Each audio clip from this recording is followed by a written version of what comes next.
Ah ouais, moi j'y crois grave. Enfin, je le sens, je le sais, je les écoute. Alors, ça dépend des fréquences. Faut pas prendre n'importe quoi. Faut se renseigner un petit peu. Donc, il y en a des très connus, 432 Hertz qu'on utilise en connexion à la Terre, enfin, le sentiment d'appartenance.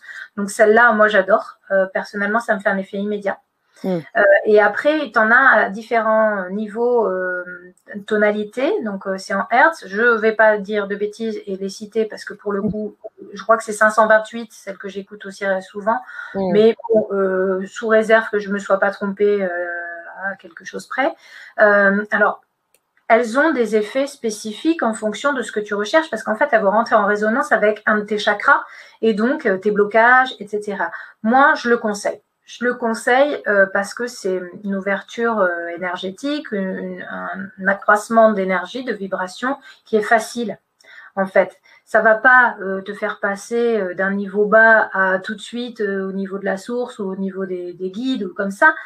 Par contre, si tu le fais régulièrement, il peut y avoir quand même une incidence qui est extrêmement positive. Et Mm. puis, tu peux surtout, comme c'est quelque chose qui est vraiment facile à rentrer dans le quotidien, tu peux l'associer à d'autres choses, en fait. Donc, oui, je trouve que c'est très bien. Et tu Voilà. parles d'ailleurs, tu peux l'associer à plein de choses. Donc, tu parles dans la formation, hein, il y a un module qui est vraiment dédié. Dédié à ça, à la vibration. Et oui, il y a effectivement la musique. Donc, la musique avec des hertz, enfin, des fréquences particulières pour comment dire, avec un résultat escompté spécifique. Mm. Il y a aussi écouter de la musique qui te fait vibrer. C'est pas forcément quelque chose, c'est pas forcément une musique méditative, c'est pas forcément une musique Reiki, je sais quoi. Ça peut être tout simplement de la musique qui te fait te sentir joyeux, qui te donne envie de danser, qui te donne envie de chanter, parce que ça va être dans des vibrations hautes. Reconnecter à sa joie intérieure, reconnecter à son enfant intérieur, c'est vibrer de façon plus haute.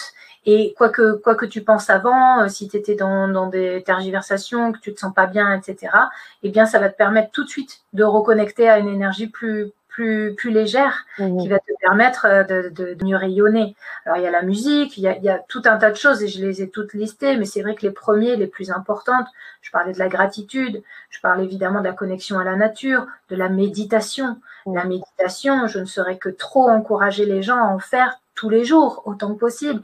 Moi, je le dis parce que je l'ai pratiqué et je la Mm. pratique quotidiennement le plus possible. Quelquefois, je ne peux pas le faire une fois de temps en temps, mais dès que je le peux, je le fais tous les jours.